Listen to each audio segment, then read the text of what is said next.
everyone, this is Miss Rice, and this is chapter 24 of the Year of the Dog. This chapter is called New York City. Since it was summer, Mom and Dad planned for a family vacation after the conference. This time we were going to go to New York City. I was always confused about New York City. Was the city named after the state, or was the state named after the city?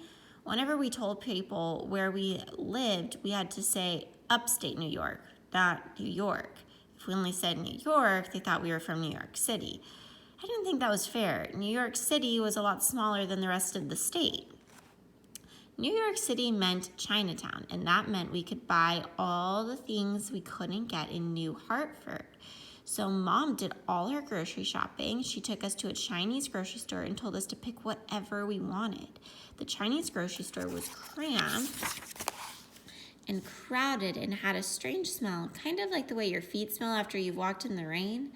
Lizzie said it was because of the dried mushrooms in the window.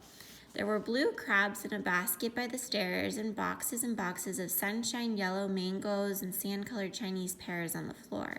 We had to pick things that could keep for a long time, so Lizzie pulled out some canned lychees while I picked up a bag of Chinese popsicles and Kiki grabbed some Chinese New Year candy.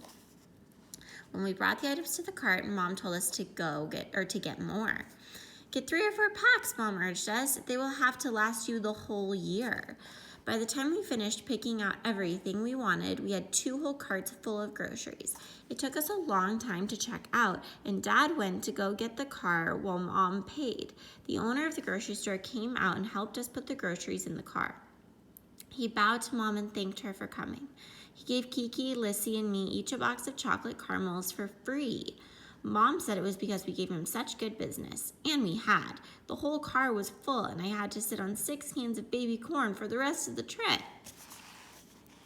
After we went grocery shopping, Mom and Dad brought us to a Chinese bakery for a treat. Dad ordered 5 diamond-shaped pieces of 1,000-layer cake, 1 piece for each of us. It didn't really have 1,000 layers, but it was soft, sweet, and very yummy. Can someone get a job eating cake, like a professional cake eater? I asked. It was August already, and I still hadn't found myself. No, Mom laughed at me. Anyway, you would get tired of eating cake all the time. I wouldn't, Lizzie said. I can eat cake all day. Breakfast, lunch, and dinner, the whole thing. Chomp, chomp, chomp. You sound just like your uncle, Mom said. He loves cake. Did I ever tell you the story about your uncle and the cake?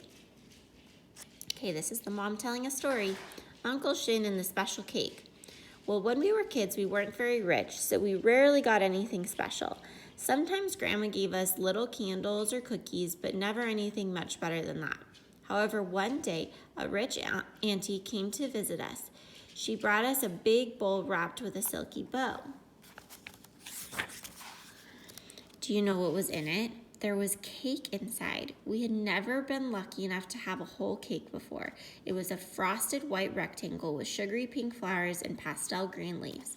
Every inch of that cake held a promise of sweet delight. My sisters, my brothers, and I stared at it with big eyes and licked our lips. We wanted to eat it so badly. The worst was my brother Shin, Uncle Shin. He loved to eat, and he usually got the best of everything. He was the only boy in the family, so Grandma spoiled him.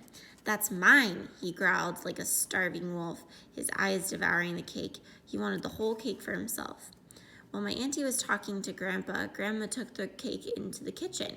She cut it into 8 equal slices, 1 slice for each of us. I couldn't wait. We crowded around her and inspected each slice to make sure they were all the same size. Uncle Shin kept circling us as if he was hunting a tiger. I want all the cake, he kept hissing. I want all the cake. Give me all of it. But just as Grandma finished slicing the cake, Auntie called out to say she was leaving. We all had to go and say goodbye. We left the cake on the table and bowed goodbye to Auntie in front of the house. All of us said goodbye and waved except for Shin. He had disappeared. When we went back to the kitchen, there was Shin. He was devouring the cake like a hungry pig, crumbs and frosting decorating his mouth and nose. He was such a greedy boy, and he was determined to have the whole cake to himself. But we had only left him alone with the cake for a minute, so he wasn't able to eat the entire thing. Do you know what he did instead? He spit on all the other pieces. It was so gross. He ruined everyone else's piece so he could have it all. And he did. We watched him eat every piece. What a spoiled boy he was. But that night, he had a horrible stomachache, and no one felt sorry for him. I would have just eaten around where he spit, Lissy said. Ew, we all said together. Yuck.